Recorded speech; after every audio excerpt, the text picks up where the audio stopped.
in this world, you have to not only get people to believe in something new in the state of before and gather supporters. Once that's over, you'll often find that the enemies and the lukewarm supporters will always be the people who said they always knew it was going to work.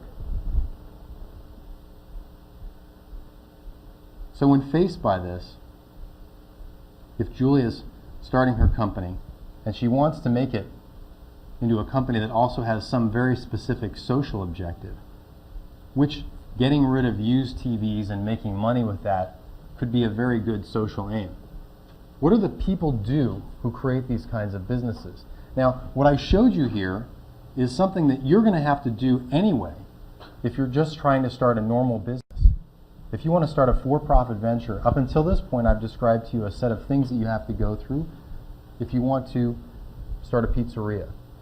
A pizzeria has a valley of death. But if you're a social entrepreneur, you have to have a different set of things that you can succeed at. And I think I made this list up in the last couple of days, so you may not find it on a website about social entrepreneurship.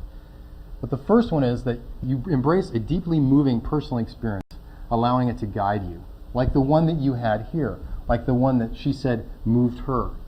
You allow these exchanges in life to affect you.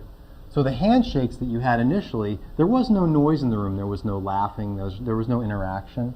It was sort of thank you and thank you. And you can think about how many times a day you interact with other human beings on a level that allows you to go on your way and sort of hello, goodbye, and you can't even remember who you met that day.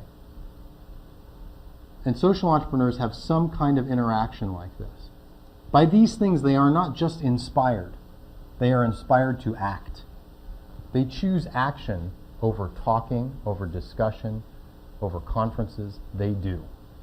They understand the relationship between their ego and the mission that they talk about, the mission they pursue. And that relationship as orbital and earth should remain the same. They are not martyrs. You can see the look on Bono's face in this picture. It doesn't look like he's really having a great time shaking this guy's hand. But he knows what he wants, right? Doesn't mean he has to go yachting with him, but he knows what he needs and he knows what he wants, and he's a social entrepreneur and he's going to do it.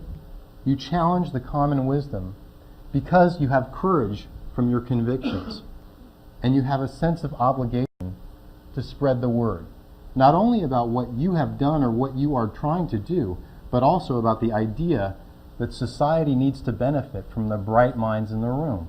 Well, why does this matter? It matters because people like this are entrepreneurs. He's a great example. And when I was trying to think of somebody, I was trying to think of who is somebody that you may or may not agree with his politics, but he is definitely doing things that are different. I mean, last night it was really interesting. You could see the enemies and the lukewarm defenders when the pundits were talking about his economic package on TV. You could see people saying, well, on the one hand, he's got almost no votes on the one side, but on the other side, the Democrats in Congress are really not, they're really not happy about the idea that they have to play along with the Republicans because they have the votes. They just want to force their way forward, which isn't necessarily what he was talking about when he stood up and gave his address 3 weeks ago. So I want to ask you a question, and if this was the last thing that you remembered in this presentation and I stop talking now, I think this is what's really important. The question is, are you living your life in a way that allows you to have those long 7-second handshakes? Are you allowing yourself to come into contact with people, absorb it, and think about how to use yourself to the benefit of society?